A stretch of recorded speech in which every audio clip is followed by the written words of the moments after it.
Olá, pessoal, tudo bem? Mais um bom dia para vocês. Como é que estão as coisas por aí? Acordou agora? Não acredito que você acordou agora. Não acredito. Mas fica tranquilo, você perdeu a primeira e segunda aula. Queria agradecer, inclusive, a professora Rochelle, de inglês, para o segundo ano. Muito obrigado, professora. Foi uma aula show de bola, anotado e tudo registrado ali. Já estou aqui do lado da professora Daniela, de literatura, vai para lá de modernismo para vocês. Já já lá começa. Segura a onda aí, tá bom? Pessoal, como é que estão aí? Anotado, tá tudo registrado aí para você, tá tudo certo? Bem, vamos aos nossos recados diários. Pessoal, é importante que você lembre disso. Nós temos Libras. Hoje, infelizmente, nós tivemos um imprevisto com a nossa equipe de Libras, por isso que eles não estão aqui. A gente pede desculpa para vocês, tá bom? Mas, logo, logo, próxima aula vão estar por aqui. Eu quero que você anote, primeiro de cara, 2 Twitter. Para quem está chegando agora, quem já está aqui conosco, eu sei que já tem tudo isso registrado, está tudo anotado. Primeiro é o @Escola em Casa DF, esse é o nosso Twitter. E acompanha também sempre notícias pelo @TV Justiça. Então, anotou, simples aí. E lembrando a você que toda segunda e quarta-feira nós estamos aqui ao vivo, que é o nosso foco para a nossa turma de ensino médio. Por isso, você que está chegando agora, para você se organizar, nós temos, as aulas funcionam na seguinte dinâmica: primeiro, segundo e terceiro ano do ensino médio. Essa é a nossa sequência de aulas aqui, segunda e quarta, de 9 às 12. Professor, quais são as emissoras que eu consigo assistir ao vivo? Hoje nós estamos com a nossa TV Justiça. Se você está vendo por aqui, tá tudo tranquilo, né? E tem também o pessoal da TV Gênesis, isso, de 9 às 12. 2 emissoras pela manhã você consegue assistir. Se você perdeu alguma coisa, alguma aula de hoje, a partir das 13 horas, pela TV União, canal número 11, canal aberto, você consegue acompanhar a reprise da aula de hoje, tá ok? Lembrando que as aulas anteriores, as aulas passadas, o pessoal está colocando esses vídeos, subindo esses vídeos lá para o YouTube do Escola em Casa DF. Então eu quero que você anote isso aí, se inscreva lá no canal e toque o sino. Do YouTube, Escola em Casa DF, tá bom? Que aí fica mais fácil para você. Eu só peço desculpas porque eles não estão conseguindo subir os vídeos todos a tempo. Pela questão da Covid, por falta de pessoal, mas a gente está procurando normalizar isso pensando em você e no que você precisa.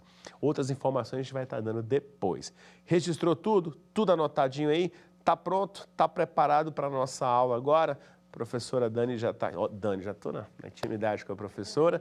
Dani mesmo, né? Que eu quero que vocês também aproveitem isso, porque vai ser uma aula fantástica. Modernismo é show de bola. Professora, excelente aula para a senhora. Muito obrigada.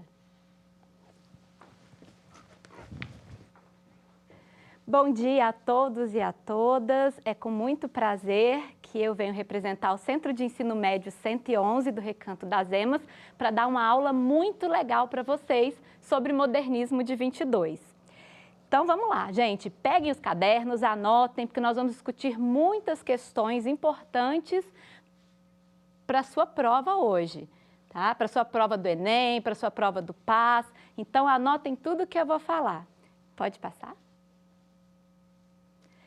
Olha só, primeiro nós temos que entender que o modernismo é um movimento internacional, um movimento que vai abarcar as artes, a música, a arquitetura. E no Brasil, nós temos um movimento específico liderado por jovens escritores paulistas, como nós vamos ver daqui a pouco. Quem são esses grandes nomes aí desse modernismo? Tá? Então, olha só, para relembrar um pouquinho, enquanto aqui no Brasil nós ainda vivíamos o período do pré-modernismo, ou seja, uma fase de transição em que a literatura ainda conservava as características do passado, a Europa já vivia o chamado modernismo, com o surgimento das vanguardas europeias. Vocês devem se lembrar, por exemplo, do futurismo, do dadaísmo, do cubismo, do surrealismo. Então, esses movimentos de vanguarda, eles vão ditar uma arte moderna. E essa arte moderna vai se reverberar aqui no Brasil em um primeiro momento que nós vamos chamar de fase heróica, fase de destruição ou fase de demolição, que é esse modernismo de 22. Pode passar, por favor? Então, olha só, Dani, como é que vai começar essa história de modernismo aqui no Brasil? Desde 1912, 1913, nós já tínhamos um desejo de grupos de São Paulo de uma mudança das artes no Brasil. Até porque o Rio de Janeiro, até então capital, vivia ainda no cosmopolitismo. O que é cosmopolitismo, galera? É a tentativa de imitar o modo de vida, ou que a gente chama de uma forma mais elegante, de modus vivendi, imitar a Europa, sobremaneira a França.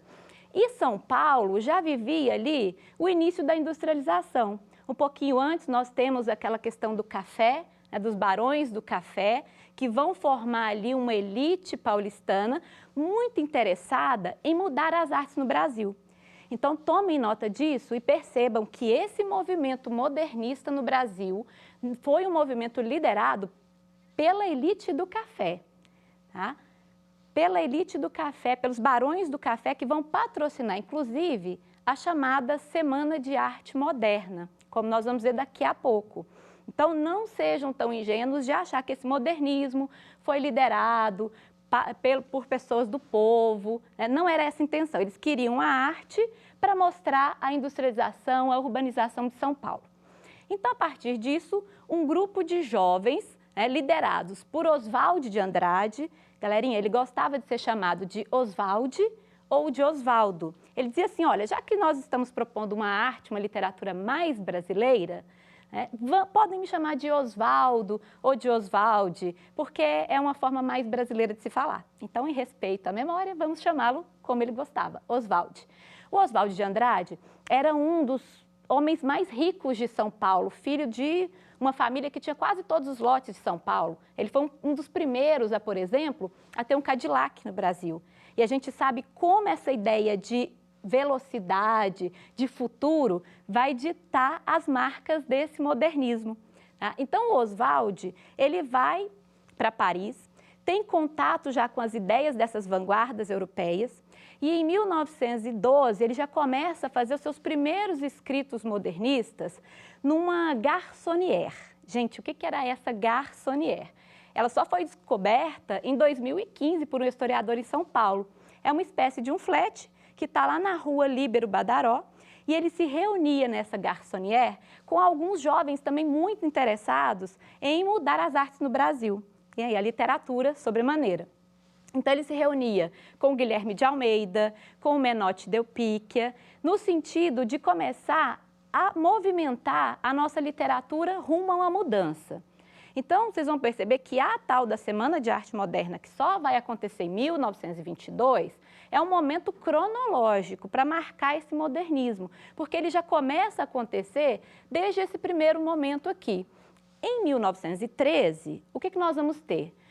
Um lituano, um artista lituano chamado Lazar Segal, ele estudou expressionismo na Alemanha, relembrando a vocês o que era o expressionismo lá do Munch, do grito, é você deformar o interior para realçar o exterior. Tá? Então, as pinturas expressionistas, elas inclusive vão ser seguidas pela Anita Malfatti, a gente vai falar da Anita já já, né? Vão ser apresentadas em São Paulo e em Campinas pelo Lazar Segal, e o Oswald de Andrade vai ter contato, então, com essa arte revolucionária. E ele vai para Paris e vai ficar doido, fala, precisamos trazer isso para o Brasil. Inclusive, em Paris, ele vai assistir a uma exposição de máscaras africanas. E ele vai dizer o seguinte, olha como esse povo tem uma identidade, como eles têm uma cultura, e nós brasileiros, quem nós somos? Então, ele já volta, né, nesse ímpeto aí de se reunir com um grupo, que a gente vai chamar de Grupo dos Cinco. É por isso que a gente fala muito de São Paulo, galera, mas nós tivemos escritores que contribuíram também de outras regiões, como Raul Bopp, que era do Rio Grande do Sul, né, o Di Cavalcanti, que era do Rio, o Manuel Bandeira, que era de Recife e depois foi morar no Rio de Janeiro. Então, percebam que há escritores também de outras regiões do país que vão movimentar e vão ajudar na culminância desse modernismo de 22. Porém, a gente fica muito preso ao grupo dos cinco, né? Quem são esses 5 nomes aí importantes do modernismo? Oswald de Andrade, Tarsila do Amaral, inclusive o Oswald se casou com a Tarsila, o Mário de Andrade até brincava que era a dupla Tarsivaldi, O Mário de Andrade, que vai ser o intelectual desse período, Menotti Del Picchia e Guilherme de Almeida. Tá? Então, esses vão encabeçar, na verdade, o movimento modernista. E na escultura, nós vamos ter também um dado bem interessante. Tá?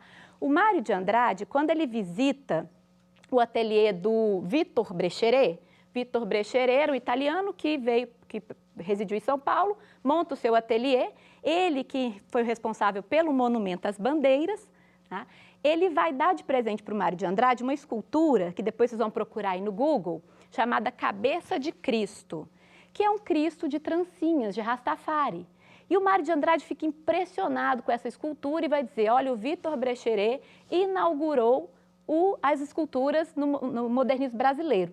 E quando o Mário de Andrade chega com essa cabeça de Cristo na casa das tias, ele morava com umas tias muito conservadoras, elas vão olhar e falar assim, credo, que absurdo, como é que pode um Cristo de trancinhas, um Cristo de Rastafari? E aí ele vai dizer que aquele movimento ali do Vitor Brecheret já era um ato de vanguarda. Vamos relembrar aqui o que é vanguarda, galerinha? O que é vanguarda? Tá? Vanguarda, primeiro, para você ter uma arte de vanguarda, você tem que romper com o passado. É um termo militar que eles vão metaforizar para a literatura para dizer o seguinte, você tem de estar à frente do seu tempo. A arte de vanguarda é aquela que vai romper com o passado, mas não adianta só romper com o passado. Eu tenho que propor algo novo. E como é que eu vou saber que é algo novo? Quando causar um choque. Então, o que acontece com a escultura do Vitor Brecheret? Causa um choque, porque não é a imagem tradicional, canônica, que se tem da figura de Cristo. Então, esse início serve como uma espécie de termômetro para os modernistas perceberem que nós já tínhamos, sim, uma arte moderna no Brasil, uma literatura moderna, né, que vai causar um choque. E esse momento vai ser muito marcado em 1917 por publicações de poemas do Mário de Andrade, que ele vai assinar, inclusive, com pseudônimo, em que ele já vai começar a apresentar os novos preceitos dessa arte modernista. Então, daqui a pouco eu vou analisar com vocês alguns poemas, porque é interessante que vocês estudem a literatura a partir do texto, galera. Então, não adianta nada ficar só decorando característica se você não consegue avaliar como elas estão presentes e como elas reverberam dentro do texto. Tá? Então, já a gente vai partir para a análise desses poemas, que basicamente são poemas que vão desconstruir com o passado. Então, nós não vamos ter presença, por exemplo, de rima, os versos vão ser brancos, se lembram dessa nomenclatura? Versos brancos? Versos livres, sem métrica e, sobretudo, o experimentalismo das técnicas de vanguarda. Então, esse modernismo de 22, essa fase heróica de destruição, ela vai experimentar os procedimentos de vanguarda dentro da poesia. E eu vou mostrar isso para vocês daqui a pouco nos poemas, beleza? Então, olha só, outro evento importante em 1917 foi a exposição da Anita Malfatti. Finalmente ela apareceu aqui, né? A Anita, que estudou na Alemanha, passou uma temporada também nos Estados Unidos, ela vai vir ao Brasil em 1917 e fazer a exposição das suas telas expressionistas. E no início, até que a exposição não foi um fracasso total. E por que não? Porque algumas telas foram vendidas. Só que após a publicação de um artigo feito pelo senhor Monteiro Lobato, escritor lá do período, da fase, na verdade, porque nem foi uma escola literária, lá da fase pré-modernista, vai fazer uma crítica severa às pinturas da Anita Malfatti. O artigo se chama Paranoia ou Mistificação, ele publicou no Estado de São Paulo e disse o seguinte, isso não é arte, isso é uma visão estrábica da realidade. Como é que pode? E por que o Lobato vai tecer esse tipo de crítica? Porque ele era de linha conservadora, daquela arte mimética. O que é uma arte mimética? Que reproduz, basicamente, a natureza. Se a gente for pensar ali no impressionismo, a gente tem uma arte muito pautada com a ideia do real.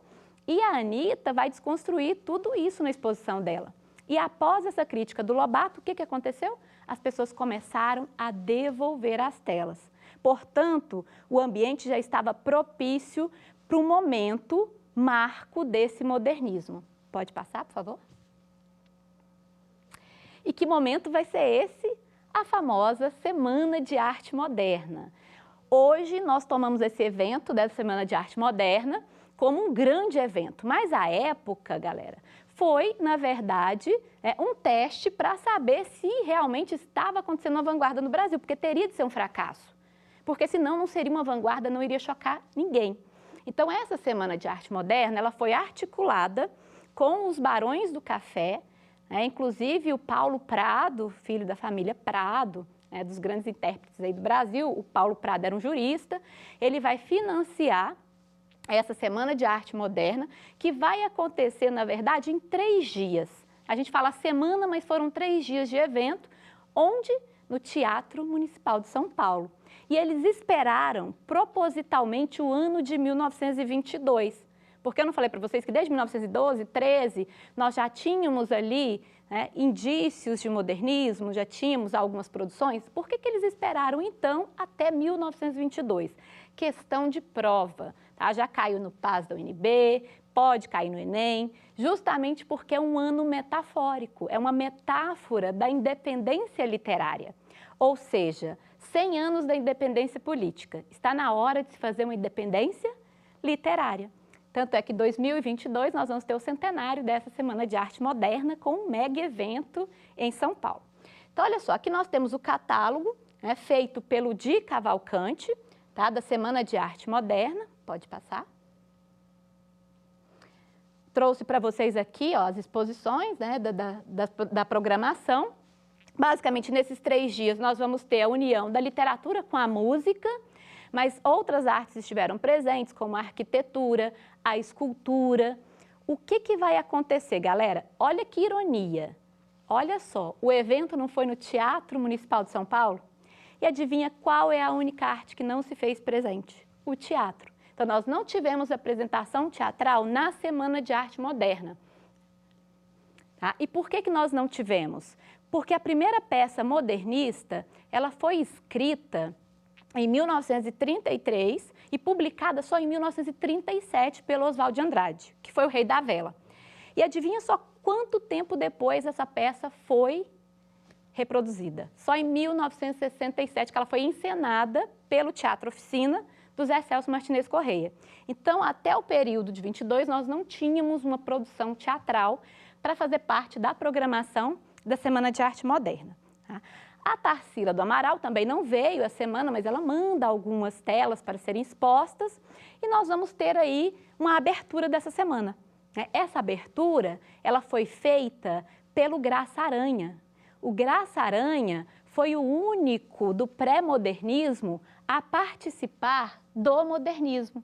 Então, ele vai abrir a semana com uma conferência falando justamente da necessidade de as artes no Brasil se renovarem e o público, que era a elite de São Paulo, não gostou muito do discurso, mas respeitaram o Graça Aranha, afinal ele era da velha guarda, né? E aí, tudo bem. Quando as outras apresentações vieram, e dizem que isso foi até um pouco que combinado, né, que levaram alguns participantes ali justamente para promoverem o barulho, porque era isso que eles queriam barulho, eles queriam vaia, eles não queriam aplausos, porque era uma semana de vanguarda, de ruptura. Então, quando as outras programações vieram, por exemplo, o Villa-Lobos, hoje a gente conhece como músico clássico, certo? Trenzinho caipira e tudo mais. Mas, à época, ele foi vaiado, gente. E foi vaiado porque ele tocou de terno e de chinelo. E isso era considerado um gesto muito de deboche, de reverência, de afronta. Como assim um músico clássico tocar de chinelo? Então, foi tomada essa atitude como um gesto de vanguarda. Depois, o Villa-Lobos vai explicar que ele nem pensou nisso, que, na verdade, ele estava com uma gota no pé e não podia calçar o sapato. E isso causou todo o alvoroço e era o que eles queriam, na verdade. Tá? Outro exemplo importante foi um poema, porque olha só, gente, nesse período, qual era a arte oficial? A arte erudita, o parnasianismo. Então, o objetivo maior do modernismo de 22 é fazer essa ruptura com esse passado, com essas estéticas, desde o romantismo até parnasianismo, sobremaneira o parnasianismo. Então, os parnasianos, vamos lembrar lá, segundo ano, Olavo Bilac, Alberto de Oliveira, Raimundo Correia, Francisca Júlia. Essa galera do parnasianismo, sobretudo o Bilac, que era uma figura muito respeitada, ainda estava a produzir e era considerado o grande poeta. Tá? Aí o Manuel Bandeira, que não pôde ir à Semana de Arte Moderna, daqui a pouco a gente fala do Bandeira, ele manda um poema para ser lido. E é um poema que vai fazer uma paródia, porque vocês vão ver que os modernistas adoram fazer paródia. Né? Uma paródia ao parnasianismo. Há um poema específico do Bilac chamado Profissão de Fé. Tá? E o poema, vocês devem saber de qual poema eu estou a falar, né? Que é um poema chamado Os Sapos, que eu vou recitar um trechinho só para vocês se lembrarem. Tá? Enfunando os papos, saem das penumbras, aos pulos os sapos. A luz os deslumbra, ao ronco que aterra, berra o sapo boi. Meu pai foi à terra. Foi, não, foi à guerra, foi, não foi, não foi. O sapo tanoeiro, parnasiano aguado, diz, meu cancioneiro é bem martelado, vede como primo em comeriatos, que arte, eu nunca rimo os termos cognatos. Meu verso é bom, frumento sem joio, faço rima sem consoante de apoio. Vai 50 anos que lhe dei a norma, reduzi sem danos a forma, a formas. Então, ele vai fazendo essas críticas aí ao parnasianismo e ele continua, ele vai dizer assim, clama a saparia, em críticas céticas, não há mais poesia, a arte poética, urro sapo boi, meu pai foi rei, foi, não foi, não foi.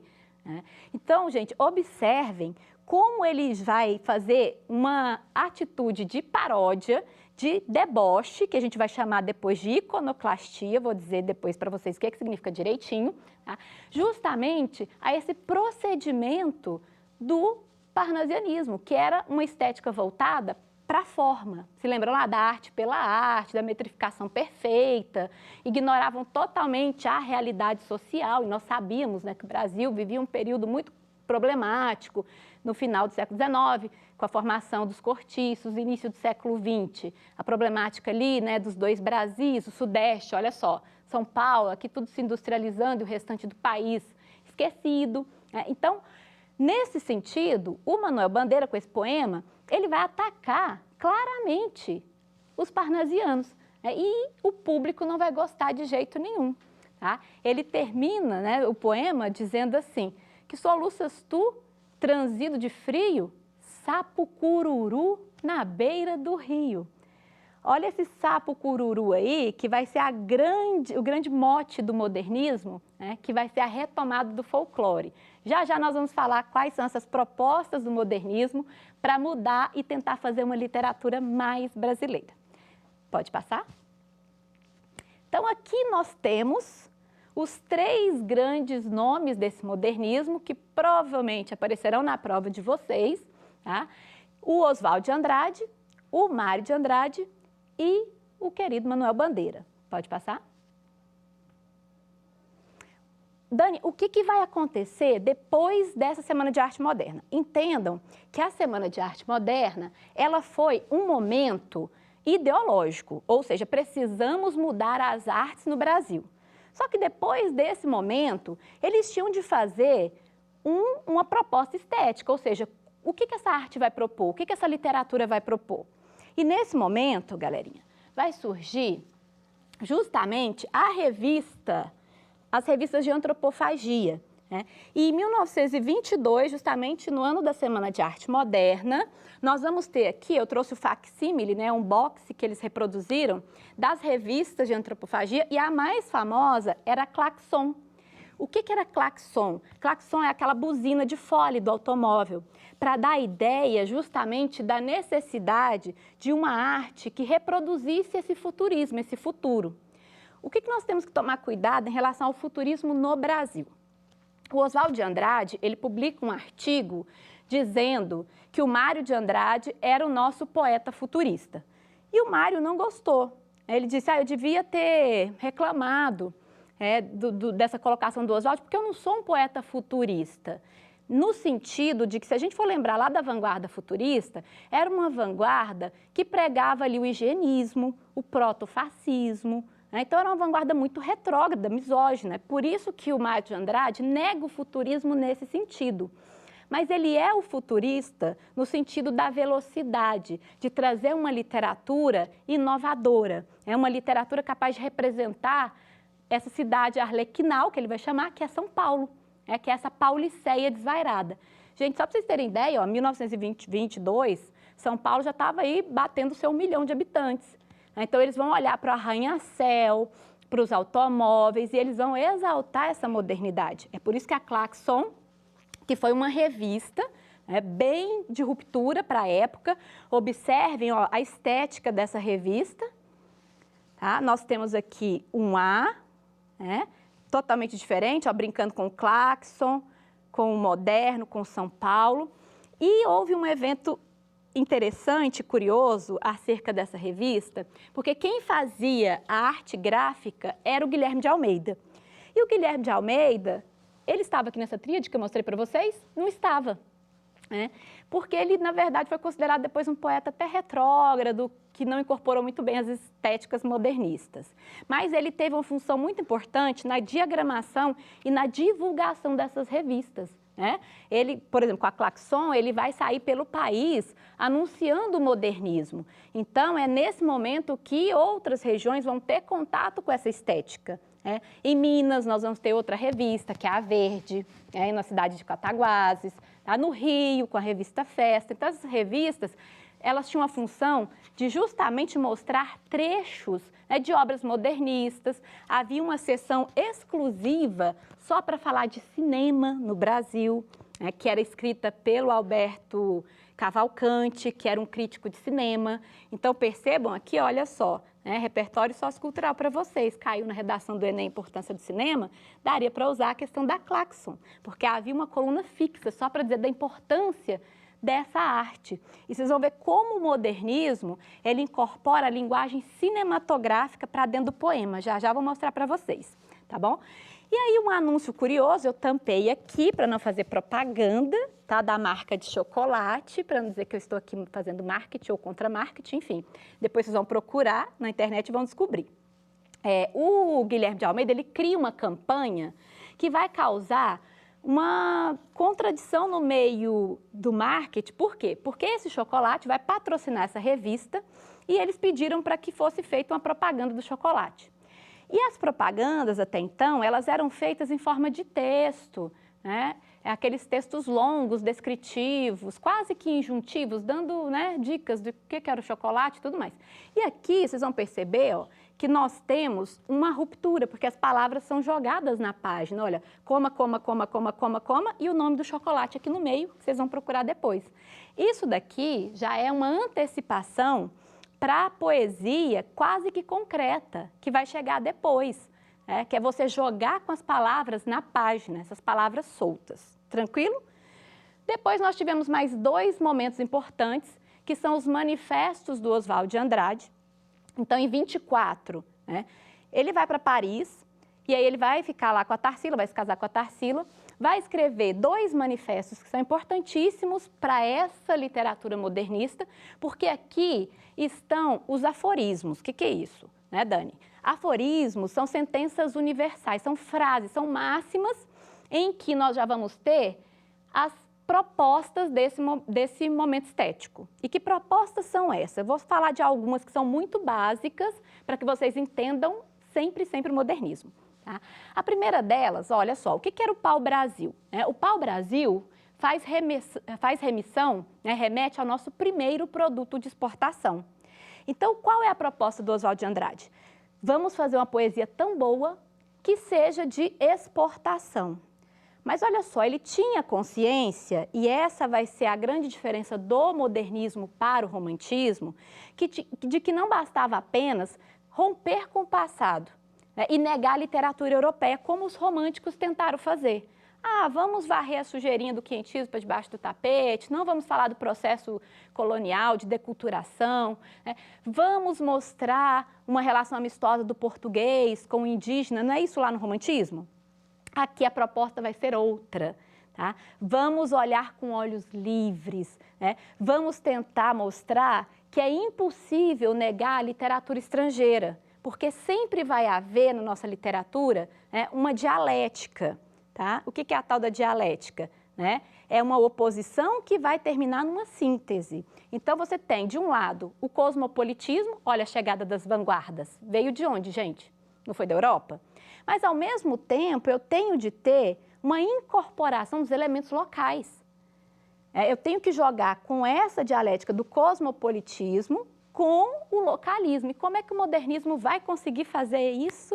Olha a sacada genial que eles tiveram. Tá? Primeiro, eu não posso negar a literatura europeia porque eu não tenho língua própria. Se eu não tenho língua própria, eu não tenho literatura própria. Tá? Se eu não tenho literatura própria, como é que eu vou falar em literatura 100% brasileira se eu não tenho língua própria? Beleza? Então, eles vão achar uma saída para isso daí. Qual vai ser a saída? Eu vou trazer o modo como o brasileiro fala para a literatura. Porque ninguém de manhã fala, dê-me o pão, passe-me a manteiga. Vocês falam assim de manhã? Como é que nós falamos? Como é que nós falamos? Me passa, né? Me dá. Quem tem preguiça nem fala de manhã, né? Só aponta para o outro, tá? Então, olha só a sacada genial. Eu vou trazer, então, elementos da fala do brasileiro e incorporar na literatura. E a outra sacada genial vai ser trazer justamente a nossa cultura, o resgate do nosso folclore. É por isso que eles voltam tanto no primitivismo indígena. Vamos buscar as raízes, mas nós sabemos que é impossível, por exemplo, pode passar, é impossível, por exemplo, falar tupi. E é por isso que vem aquela máxima famosa, tupi or not tupi, que vai chegar já já aqui no Manifesto Antropófago, né? Porque nós não falamos tupi. Então, como é que eu vou fazer se eu não falo a língua original? Eu vou abrasileirar essa língua. Eu vou trazer elementos da fala, da coloquialidade, para a literatura. É por isso que o Oswald escreve aquele poema famoso que vocês conhecem, né? O Pronominais, que ele vai dizer: dê-me o cigarro, diz a boa gramática do professor e do aluno e do bom mulato sabido. Mas o bom negro e o bom branco da nação brasileira diz, deixa disso, camarada, me dá um cigarro. Esse gesto de escrever me dá é o que nós vamos chamar de iconoclastia, ou seja, eu vou romper com a norma culta, fazer essa transgressão linguística para fazer uma literatura mais brasileira. Essa iconoclastia também pode acontecer, galerinha, com os temas clássicos. Nós sabemos que, por exemplo, até o século XIX, dentro da poesia, vamos pensar em poesia, os temas sagrados eram amor, morte, passagem do tempo, mitologia greco-romana. Então, o que os modernistas vão fazer? Eles vão quebrar com essa ideia do sagrado. Ou seja, a poesia é para falar de qualquer assunto. É para falar de um porquinho da Índia, como Manuel Bandeira. É para falar da estatuazinha de gesso. Então, tudo vai ser motivo de poesia. Essa é uma grande contribuição do modernismo também. Pode passar? E aqui vem a ideia, né, da antropofagia, que é esse manifesto antropófago, famosíssimo, já caiu em questão da UNB, questão dissertativa, para vocês explicarem o que era o manifesto antropófago. Então, vamos lá. O Paulo Prado, ele vai dar de presente para a Tarsila e para o Oswald um livro do Hans Staden, Duas Viagens ao Brasil, e o Hans Staden era uma espécie de um mercenário alemão que viajou pela costa do Brasil e foi capturado por uma tribo de tupinambás. Ele ficou 9 meses preso e ele iria ser devorado no ritual de antropofagia. O que era antropofagia para os indígenas? Não é canibalismo, galera, nada a ver. Tá? Porque tinha todo um ritual sagrado, eles se vestiam, eles faziam as beberagens para ficarem em transe, para justamente devorar o inimigo, porque a gente sabe que as tribos, elas eram inimigas, elas ficavam guerreando. E quando eles capturavam um inimigo, eles queriam devorá-lo no sentido da antropofagia para absorver as qualidades daquele inimigo. Então, a Tarsila e o Oswald entenderam muito bem essa metáfora. Tanto é que a Tarsila faz uma tela que todo mundo conhece, né, que é a Abaporu, e vai dar de presente para o Oswald de Andrade. Até então, eles não sabiam que nome dar para essa tela. E aí eles abrem um dicionário de mitologia indígena e aparece Aba-Poru, homem que come. Tá? E é justamente essa ideia do antropófago. Né? Olha como eles entenderam tão bem essa metáfora. A gente sabe que a Aba-Poru se destaca pelos pés grandes. Né? Então, o que são esses pés grandes? Tá? É justamente essa proposta aí de colocar os pés na terra. Esse elemento telúrico de valorização do que é nosso. Os braços são longos também, mas olha a cabecinha, né? Tá lá em cima. Então, essa vontade de aspiração da arte, eles entenderam muito bem que eles tinham que incorporar esse espírito da antropofagia. Ou seja, eu tenho que pegar o que é bom do cosmopolitismo, dessas vanguardas, dessa modernidade, devorar, deglutir, misturar com o que é nosso. E o que é nosso, que eu falei para vocês agorinha? O nosso folclore e a nossa língua falada. Eis a ideia e eis a saída modernista para fazer um abrasileiramento da nossa literatura. Pode passar? E aqui vem a frase do Tupi, que eu falei para vocês. E agora nós vamos finalmente observar as técnicas, né, vanguardistas misturadas com essa proposta da antropofagia, fazendo a análise dos poemas. Tá? Primeiro poema, chamado Brasil, nós temos aqui, observem que nós não temos, olha só, né, traços de um poema separado por estrofação. Gente, poema não é verso e estrofe. Tá? Para eu ter poema, eu tenho que ter dois elementos. Eu tenho que ter imagem, metáforas, tá? E eu tenho que ter ritmo, só isso. Vocês vão chegar num determinado ponto, né, que nós vamos ver que os poemas eles são só visuais, não tem nem estrofe. Então, ficar falando, poema é tudo que tem verso, que tem estrofe, não é muito bem assim. Tá? E a partir do modernismo, o que vai acontecer? Nós vamos ter um hibridismo de formas. Tá? O que é esse hibridismo de formas? De gêneros, na verdade. A poesia vai ter traços da prosa, do teatro, do gênero dramático e vice-versa. Então, não há mais fronteira rígida. Isso é prosa, isso é poesia. Tudo vai se misturar. Tá? Observem aqui o tom da narrativa. Olha só, contando uma história. O Zé Pereira chegou de caravela. Olha a incorporação da linguagem, ó, preguntou, a iconoclastia modernista. Para o Guarani da Mata Virgem, outro recurso muito importante que cai muito em prova é justamente o modernismo fazer essa releitura crítica tanto do passado colonial, o Oswald ele vai reler todos os cronistas do quentismo, e do romantismo, né? Conteúdo lá do seu segundo ano. Então, a gente sabe que lá no segundo ano há um livro do Alencar chamado O Guarani. Então, olha só como ele faz essa retomada, só que na perspectiva da inversão, ou o que a gente chama na literatura de carnavalização. Então, quando aparece carnaval aqui, não é só o carnaval que a gente está acostumado, a festividade no Rio de Janeiro, tá? E Recife, enfim. É no sentido da paródia, tá? E eu vou inverter os fatos, ou como diria o Freud, né, eu vou transformar o tabu em totem. Eu vou inverter as relações. Deixa eu dar um exemplo para vocês. Ao invés de falar, por exemplo, do elogio ao trabalho, os modernistas vão elogiar o ócio, a preguiça. É o que a gente vai ter lá no livro do Mário de Andrade, no Macunaíma. Mas isso daria uma outra aula e depois eu venho aqui para dar essa aula para vocês. Lá a gente tem um elogio da preguiça e não é para dizer que o brasileiro é preguiçoso, tem nada a ver, gente. Tá? É para dizer que o índio primitivo ele não tinha essa ideia capitalista de trabalho. Antes da chegada do português, para que índio tinha de trabalhar? Para subsistência. Né? Índio não tinha que trabalhar, ganhar dinheiro, comprar Hilux, nada disso. Tá? Então, é isso que o Freud chama de inversão, né, do tabu em totem. Então, eu vou inverter essa história aqui da colonização e vou misturar todo mundo.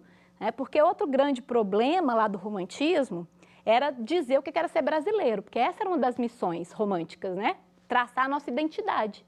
E eles vão dizer que lá no romantismo, ser brasileiro era ser apenas indígena, com branco, com português. Isso dava povo brasileiro. E cadê o negro? E a gente sabe que por processo histórico de escravização, o negro ele não entrou na matriz étnica lá no romantismo, mas ele entra aqui, ó. Olha como ele vai entrar e vai fazer essa mistura, essa antropofagia. Né? Observem que a antropofagia aqui, ela se dá com as etnias, porque a gente tem o português, o indígena e o africano, e também com as palavras, com a linguística. Olha o que ele vai falar. Tetererê, tetê, quizá, quizá, quecê, né? Então, termos indígenas, africanismos, isso é a ideia da antropofagia. Isso é povo brasileiro. Essa é a proposta do modernismo. Então, aqui, ó, né, nós temos essa questão, pode passar. Outro poema interessante da gente pensar e para a gente entender qual é a grande contribuição desse modernismo, tanto para o modernismo da segunda geração, né, e para o que virá até lá na Tropicália, na poesia marginal. Tá? Uma das grandes preocupações do Mário de Andrade, então aquele poema que nós vimos anteriormente, era do Oswald de Andrade. Agora eu vou mostrar para vocês do Mário de Andrade. Tá? Porque o Mário de Andrade ele foi o grande intelectual do período. Coube a ele a missão de dizer, né, o que era esse povo, o que era essa identidade brasileira. O Mário de Andrade ele foi um grande estudioso, professor de música, de folclore, viajou pelo Brasil, tá? E ele tinha uma preocupação que vai ser o cerne desse modernismo. Como é que eu vou conciliar primitivo com o industrializado? Né? Como é que eu vou... o primitivo com o moderno? Primitivo com o moderno. Como é que eu vou conciliar isso? Né? O arcaico com o moderno. Então, ao mesmo tempo que eu tenho São Paulo vivendo essa industrialização, esse período de urbanização, eu tenho, por exemplo, o homem lá do norte. E o Mário de Andrade vai dizer isso em outro poema. Enquanto eu estou aqui, na minha rua, na minha casa, né, há um brasileiro como eu lá no norte, trabalhando com a borracha. E eu vivendo aqui o progresso de São Paulo. Como é que eu vou conciliar atraso e progresso, arcaico com moderno? E essa discussão, ela vai passar, inclusive, para a segunda geração modernista. Tá? Então, isso é muito importante. Outro detalhe importante, olha só que vocês vão perceber como ele vai misturar o cosmopolitismo, tá? Essa ideia, né, da vanguarda, com os procedimentos brasileiros. O título do poema, todas as vezes que vocês forem analisar poema, vocês têm de observar o título. Tá? Então, o trovador. Trovador remete a um período que se dá lá no primeiro ano. Lembra-se do trovadorismo? Então, o trovador é um instrumento de cordas da Idade Média, né, que remete à Europa. Tá? Sentimentos em mim do asperamente, dos homens das primeiras eras. Uma característica, tá vendo, dessa poesia é justamente quebrar com a organização sintática. Por quê? Porque eles vão incorporar a ideia do futurismo. Eu vou jogar as palavras na página, eu vou tirar conectivo e vou criar o que o Mário de Andrade chama de verso harmônico. E a gente sabe que a música também vai partir para esses recursos, né, do recurso dissonante. Então, observem que poema modernista, ele vai trabalhar muito com esse processo. Eu tiro o verbo, ou eu faço montagem das frases, justamente para fazer o quê, galera? Experimentalismo de vanguarda. É aqui que entra o experimentalismo, ó, na linguagem. Né? Aí, vamos aqui, ele vai falar do coração arlequinal, porque São Paulo era esse multicaldeirão étnico, a gente sabe que vai ter a chegada do imigrante, né? Então esse processo aí da miscigenação, ela vai aumentar ainda mais. É por isso que a gente tem aquela famosa música lá da Arnaldo Antunes, né? Inclassificáveis, não são um, são dois, não são dois, são três, tá? Então é nesse sentido, pode passar. E aqui, olha só, ele vai terminar, eu vou acelerar um pouquinho, mostrando o procedimento da vanguarda, né? Cantabona, como se fosse a batida do tupi, do instrumento do alaúde, que remete à cultura indígena. Observe como ele está misturando, né? O primitivo com o civilizado, o arcaico com o moderno. E aqui eu trouxe uma imagem do Ângelo Agostini para vocês, que é lá do século XIX, que ele fez do Gonçalves Dias. Tá? E ele vai dizer que o Gonçalves Dias era um tupi tocando um alaúde. Olha já essa anteposição aí, nessa antecipação aí do Agostini, já pensando aí na ideia da antropofagia. Beleza? Agora, essa foi uma questão do Enem, pode passar? Olha, Enem 2012, e se você soubesse que a discussão é justamente da proposta da antropofagia, de conciliar primitivo com civilizado, você já acertaria as questões só olhando a alternativa, que ele vai dizer assim, ó, cara ao modernismo, a questão da identidade nacional é recorrente na prosa e na poesia de Mário de Andrade, que depois na prosa o Mário de Andrade vai escrever o Macunaíma, né, para também conseguir colocar em prática as propostas do modernismo. Em O Trovador, esse aspecto. Então, vamos lá, é abordado subliminarmente por expressões como coração arlequinal, que remete a carnaval, né? Nem fala disso lá no texto, e subliminarmente não, ele fala que o coração dele é arlequinal. Verificado já no título, que remete aos trovadores, aos repentistas, então o que o repentista tem a ver com a identidade? Não é só o repentista que faz identidade, a identidade ela é formada pela mistura, certo? Vamos lá para a letra C. Lamento pelo eu lírico, tanto no uso das expressões como sentimento, ele não vai lamentar nada, ele está em busca dessa identidade. Perceberam? Pode passar? E olha aqui a nossa respostinha. O que eu falei para vocês? Olha só, se vocês se atentarem para essa questão da junção, de como que eu vou fazer essa junção do primitivo, do selvagem, com o civilizado, eu vou acertar todas as minhas questões do Enem, tá? E de qualquer certame que vocês forem fazer. Pode passar? Aqui nós temos outro poema modernista, do Oswald de Andrade, e eu quero que vocês observem a técnica de vanguarda. Olha como ele vai jogando com as palavras e vai formando o que nós chamamos de flashes cinematográficos. Olha a incorporação da linguagem cinematográfica.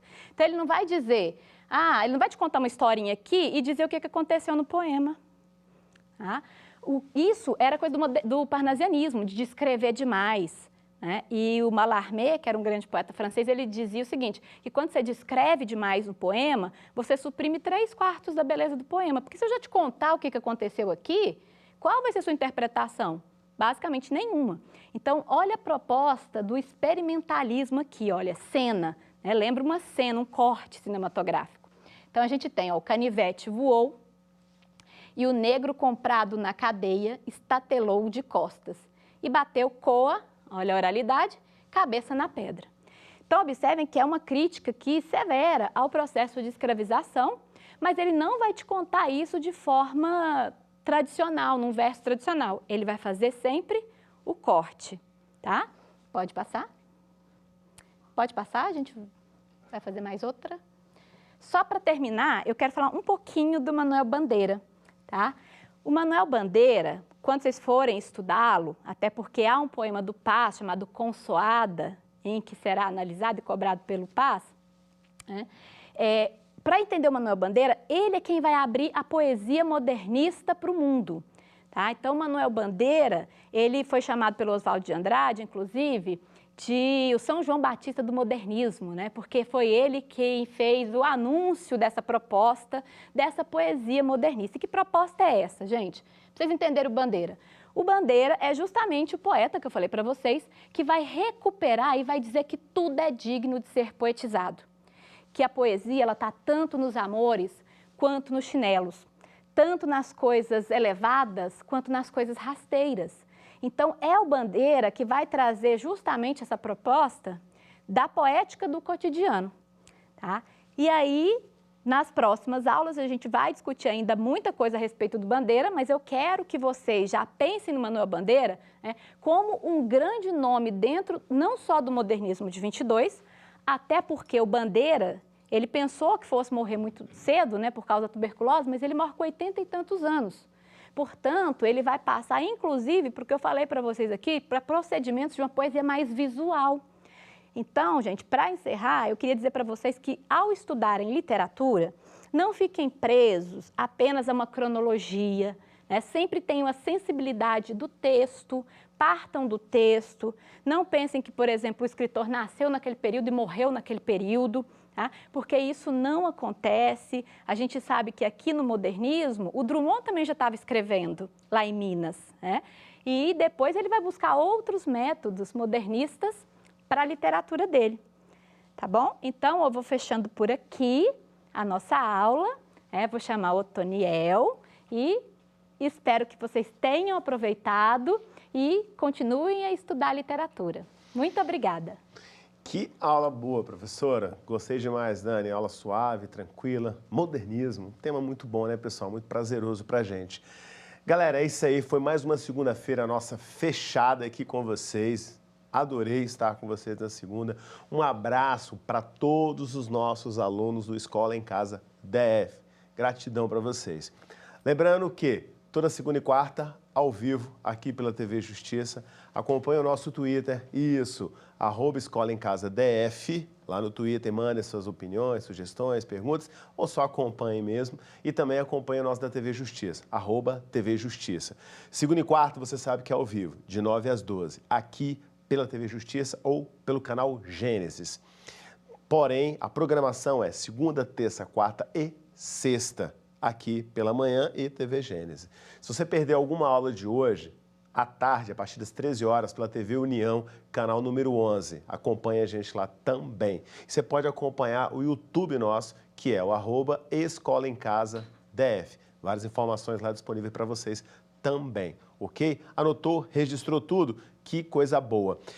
Inspirado em tudo isso que aconteceu, nas nossas aulas, eu trouxe hoje o nosso pensamento. Lembra que o nosso caderninho está sempre aqui comigo, sempre disponível, né? E eu trouxe hoje um ponto interessante, a linha de pensamento, que começa assim, para você terminar bem essa segunda e começar bem a semana. Comece fazendo o que é necessário, depois o que é possível. E, de repente, você estará fazendo o impossível. São Francisco de Assis, baseado na minha primeira aula, que foi sobre feudalismo e Idade Média. Gostaram? Que coisa boa. Fiquem com Deus e até a próxima. Fique em casa, se possível. Valeu, pessoal. Até mais.